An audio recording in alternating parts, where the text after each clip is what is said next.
আসসালামু আলাইকুম ভিউয়ার্স, কেমন আছেন সবাই? আশা করি ভালো আছেন। আমিও ভালো আছি আলহামদুলিল্লাহ। প্রতিদিনের মতো আজকেও চলে এসেছি নাস্তা বানানোর জন্য।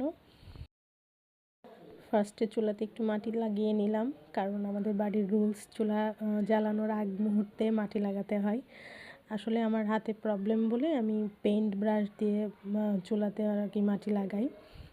তো অন্য দিনের মতো আজকে আলু ভাজি, সবাই আবার মনে করে না প্রতিদিন আলু ভাজি খায় না, আসলে আজকে গেস্ট এসছে বলেই আলুটা ভাজি করেছি। আলু ভাজি করে নিলাম আগের মতোই, আবার আটাও মেখে নেওয়া হয়ে গিয়েছে।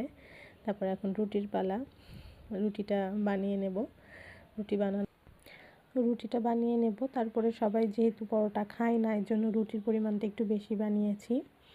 বানানোর পরে যে পরোটার পালা, আস্তে আস্তে পরোটাগুলো আমি বানিয়ে ফেলবো। পরোটা বানানোর পরে তারপরে পরোটা সবগুলো সেঁকে নেব। আর বাচ্চারা পরোটা পছন্দ করে, কিন্তু আমি ফ্রিজিং করে রাখি।